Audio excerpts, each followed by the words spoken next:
5 Things You Didn't Know About Metallica's Black Album. 1.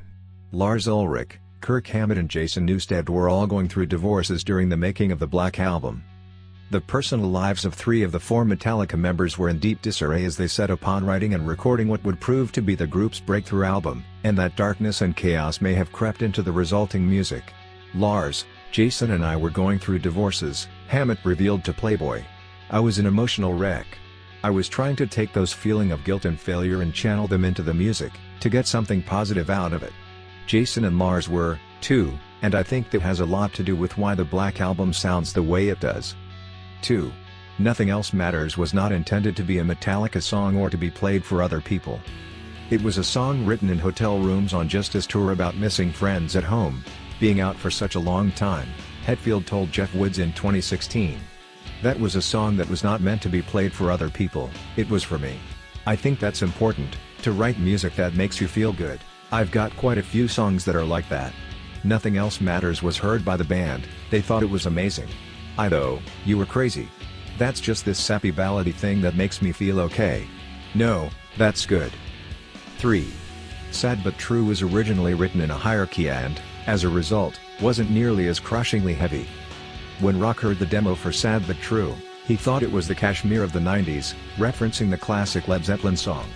The riff was astounding, he said to Guitar World. Rhythmically, I could tell it had the potential to be absolutely crushing. Then, while in pre-production, he noticed that all the songs that band has brought in, including Sad But True, were in the key of E. I brought this to the band's attention, and they said, well, isn't E the lowest note? Rock recalled. So I told them that on Motley Crue's Dr. Feelgood, which I produced and Metallica loved, the band had tuned down to D. Metallica then tuned down to D, and that's when the riff really became huge. It was this force that you just couldn't stop, no matter what. 4.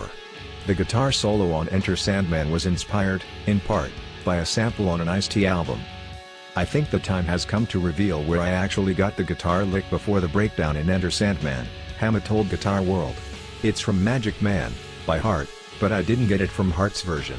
I got it from a cut-off Ice-T's Power album, where he sampled it. I heard that and thought, I have to snake this. 5. Ulrich came up with the idea of going very stark and simple with the cover art as a reaction against standard, cartoonish metal imagery. According to the book Enter Night, a biography of Metallica, Ulrich was struck with the initial guiding vision for the Black Album's cover art early in the recording process. Author Mick Wall writes that the drummer was browsing through a typically colorful heavy metal mag, noticing how the ads for various albums all looked the same. When he realized Metallica had to do something different, Ultimate Classic Rock pointed out. All these cartoon characters and all this steel and blood and guts, Ulrich said to Wall. It was like, let's get as far away as possible from this. The resulting all-black cover certainly made a statement, which Hetfield expressed succinctly as, here it is, black sleeve, black logo, fuck you. Kirk Hammett remembered the time he joined Metallica back in '83, telling Matt Pinfield. When it came time for Metallica to leave California and go to New Jersey to make an album, everyone in the scene knew, they were gonna be the very first band from the scene to actually go in a studio and make a record. Everyone bid them farewell, there was a huge party for them, and that was it, they left. Literally 4 or 5 days later, I got a phone call from Metallica's sound person, who also happened to be Exodus manager at the time. And he says, hey Kirk, these guys are not having a good time with Dave Mustaine. There are some problems with him personally. They want to start looking for other guitar players. I played them the Exodus demo and they liked what they heard. So they're interested in trying you out. I'm gonna send you the No Life Till Leather demo. I said, I already have it. Learn the songs. I already know a few of the songs. Great, learn the rest of them. 5 days later, I was on a plane from San Francisco to New York and check this out. Back then, you were able to check in a Marshall cabinet and a Marshall head into luggage. I'll never forget it, Mark Whitaker and Cliff Burton came to pick me up at the airport. It was them because James and Lars were too busy sleeping. I set up my amp and they were shaking the sleep out of their eyes going, what songs do you know? I said, I think I know all of them. The first song we played was Seek and Destroy. We started playing it and it was really confusing for me cause James and Lars kept looking at each other and laughing. I couldn't figure out why they were laughing. Am I playing the song wrong or something?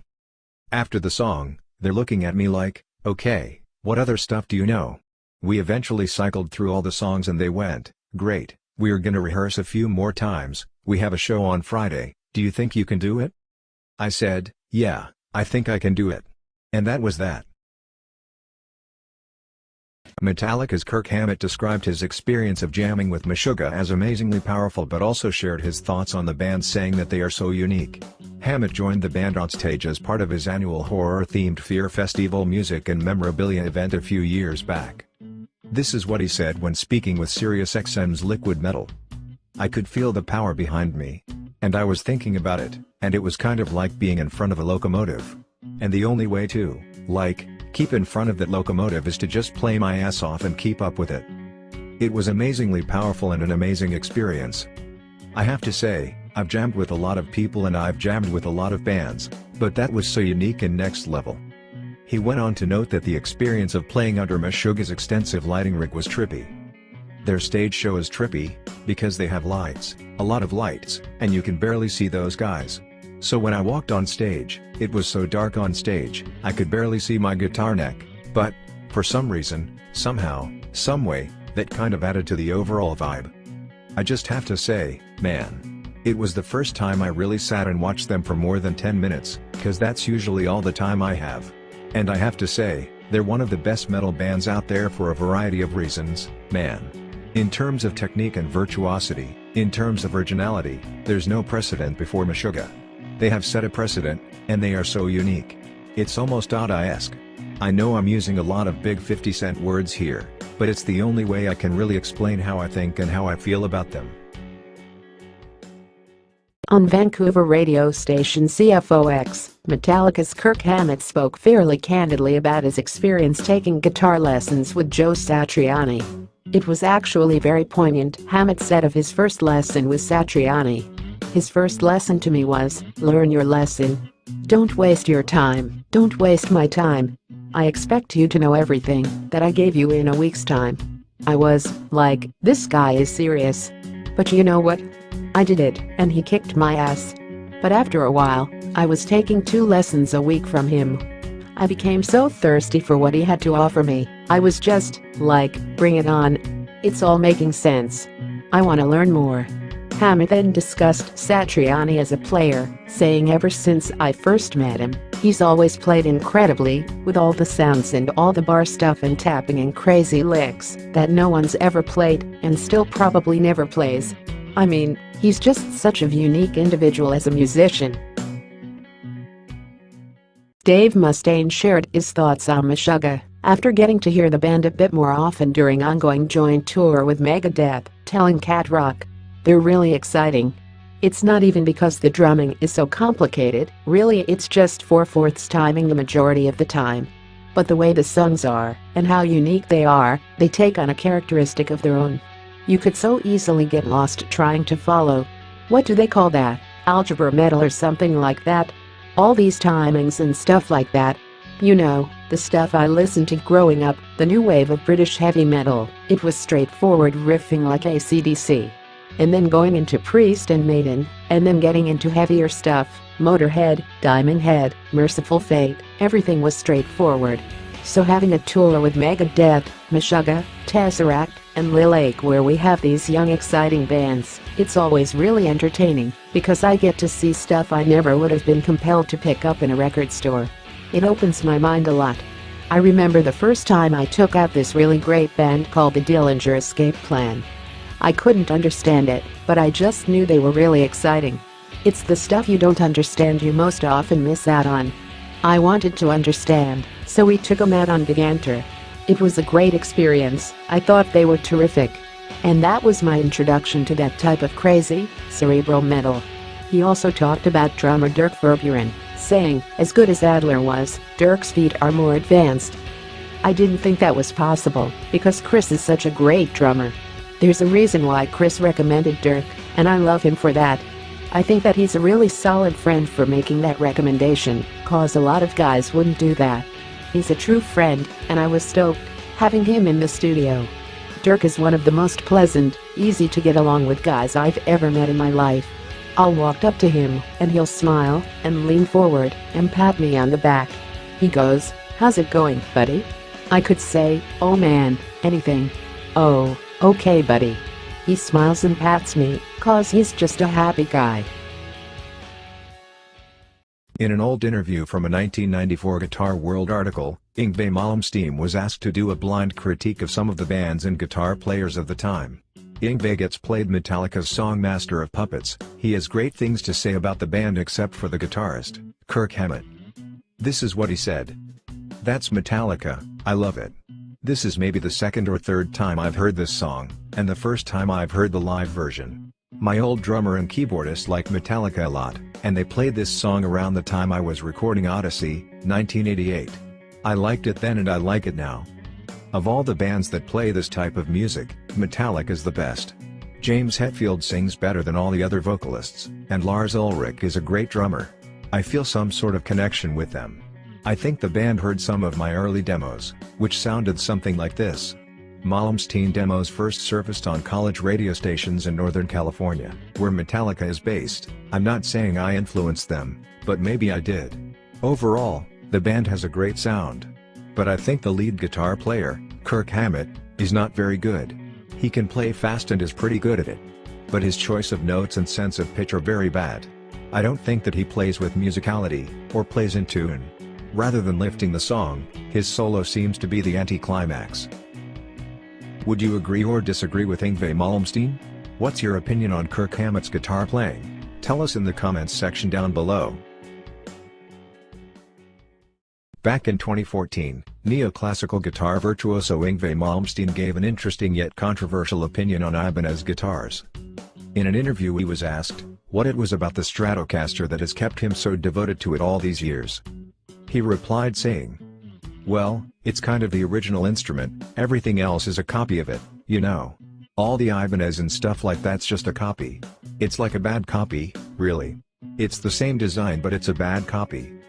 I'm an original, very purist kinda guy," he added. "That's why I use Marshalls, Ferraris, whatever. I like the original stuff." He also said some interesting things about Gibson guitars. "Yeah, Les Paul's nice being a piece of furniture, it's nice to look at. But it wouldn't survive 5 minutes with me on stage.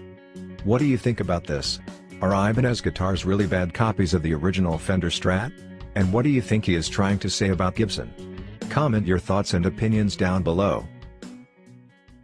Neoclassical guitar master Yngwie Malmsteen goes through his top 5 tips for guitarists. 1.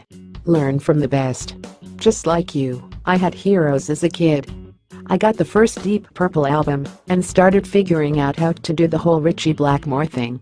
To be honest, I got pretty damn close. And then I soon realized he already exists, so I really should do something that sounds like me. It's a really good thing to emulate someone in order to learn your trade. I actually think it's very important. But eventually, you might want to go somewhere else with it, and that's up to each and every individual. 2. Knowledge is power. You're going to laugh at this, I only play with my ears. I don't think about technique or scales or anything. I just think about what I sound like. I grew up in a very musical family and I knew how important it was to know all the theory. You might think it's boring, but you have to learn the relationships between all the scales, keys and notes, in order to know what you can and can't do. Say phrygian and diminished, they're all connected. A harmonic minor is also E phrygian dominant, but you could play diminished from F sharp every 3 frets, and you'll bring that flavor. It all becomes hardwired, and you soon stop thinking about it. 3. Open every door. When you play blues, you go into a certain mode, you know. The groundwork isn't actually that hard, it's all mathematical theory. You have the key to this door, and when you open it, there's a hallway with 100 other doors. Behind those doors are more doors, and it keeps going on. But you need the key to open that first door. Once you have that, you don't need to worry anymore. That's how you become an amazing improviser, and I feel that improvisation is one of the most important things to be a musician. All the great composers were great improvisers, they wrote it all down because they had to. That all comes down to knowing the theory. It's how you stay in the right place and never head anywhere you're not supposed to be. 4. Express yourself clearly. When I first came on this scene, way back when, people always used to say 2 things. "Hey man, I can't believe you have no distortion on your guitar." and I have more gain on my shit than you could imagine, insane levels of it. I just make sure each note is clearly expressed. You do one, and then you move on to the next. Don't let them bleed into each other. The other thing people used to say is, you pick every note. I don't pick every note. If I did that, with the amount of gain I use, it would sound crazy. But it's not all legato either, there's no real system to it. I could pick every note if I wanted to, and sometimes do, if it's the sound I'm looking for. My solos sound like mini compositions. Some guitar players do repetitive things really fast, and I always felt that there should be a melody behind it, even if it's fast. People also used to say, wow, I can't believe how you wrote that solo. And I didn't write that solo, it was never written. Roll the tape, and off I go. It's completely improvised, even on the records. If there's a catchy phrase, sure I will use it, but more often than not, I play something a bit different. 5. Listen to the other instruments. I think since the late 50s, guitar players spend all their time in the bedroom listening to other guitar players. It went from Muddy Waters to Chuck Berry to Hank Marvin to Jimi Hendrix to Pete Townshend to Eddie Van Halen and so on. They were all fucking amazing. I love them, but they all had that in common with the exception of one, Alan Holdsworth, who took his lines from saxophones. I became infatuated with the classical violin that ended up being my inspiration. It's a strange thing to say, because I've been on the road with Steve Vai and all those guys a few times. We've spent a lot of time together, and I've really gotten to know how they think, and they all have that in common, they love other guitar players. I'm not saying that's bad, I'm just saying it's something I see more often than not. You may run the risk of having slightly less identity, but I wouldn't want to knock anyone for that. I understand how it feels. When I was a kid, I wanted to be like Blackmore because he was cool, but it's important for me to feel like I'm doing my own thing.